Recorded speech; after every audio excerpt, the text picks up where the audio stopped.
It's time that we understand why people who have privilege need to put their bodies on the line in order to protect the people that are at risk the most. If you don't know what I'm really talking about, today at 26 Federal Plaza in New York City, a woman was brutally assaulted by a Gestapo man in front of her children and thrown to the ground.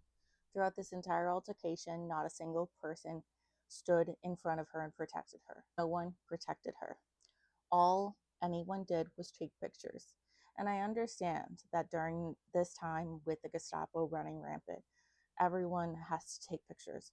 But someone needed to step in. Someone needed to put their body on the line. I'm going to talk about someone that we all should aspire to be if we are able to put our bodies off the line, if we have a specific type of privilege, if we are white, if we are an American citizen. This is James Berg. You've probably heard about him if you learned anything about the Freedom Riders and the Civil Rights Movement.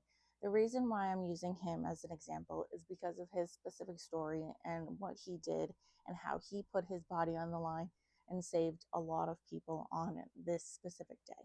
James Berg, an Appleton native, attended Beloit College in Beloit, Wisconsin. However, after a black roommate at Beloit College opened his eyes to the cruelty of segregation, Zwerg enrolled in a one-year exchange program with Fisk University in Nashville, Tennessee. Zwerg was a 21-year-old student at Fisk University during the Freedom Rides in 1961. While in Nashville, Zwerg took part in sit-ins and was elected to the Student Nonviolent Coordinating Committee. He was part of a group of about 150 people, mostly college students, who set out in May 1961 to ride from Washington to New Orleans to test a Supreme Court ruling banning racial segregation on interstate public transportation. Zwerg was the first person to get off the bus. He knew that he was going to risk his life, but he knew that if he was the first one off the bus in Montgomery, Alabama, he would be the one that they would take the most out of. And this is what happened. The angry mom was waiting for the Freedom Riders when they arrived in Montgomery, Alabama. The bomb descended on the buses and beat the riders severely. When the beating ended, Zwerg had 3 cracked vertebrae, a broken nose, a concussion, and all of his teeth were fractured. After his release from the hospital, Zwerg returned to Beloit to recuperate and finish school. His deeply religious faith led him to become a United Church of Christ pastor. Zwerg is now retired from ministry and living with his wife of 37 years. He was prominently featured in the 1999 26-part PBS production called People's Century. The Gestapo and the authoritarian dictatorship are going to increase their violence every single day. We are going to see more people get hurt, more people get violent, and yet I'm not seeing enough people put their bodies on the line. I understand that it is scary for someone to demand for people to put their bodies on the line. I understand that it is horrifying that we have to do this to fight against fascism.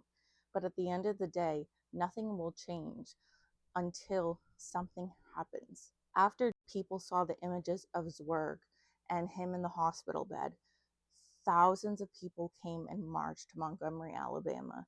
It was a big change and a big shift in the civil rights movement.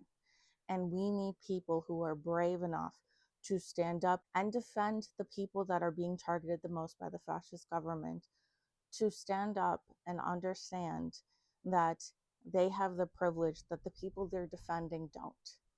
They're not the ones that will be completely disappeared like the people behind them that will. 1,800 people have completely gone missing from Alligator Alcatraz since July. No one knows where they are, including their family members and their lawyers. If 1,800 people can go missing like this, what else do you think the government is going to be able to do? We need to stand together. We need to stand united. And that means we need to put our bodies on the line. We need to defend the people that the United States government is targeting the most. Trans people, immigrants, Latinos, Black people, minorities. James Zwerg is just a single person. I think everyone should look into him and his story. But he's just one example of using his privilege to stick up for his beliefs. Because at the end of the day, what happened today at 26 Federal Plaza is going to be a daily occurrence until people who have privilege step up and defend our rights.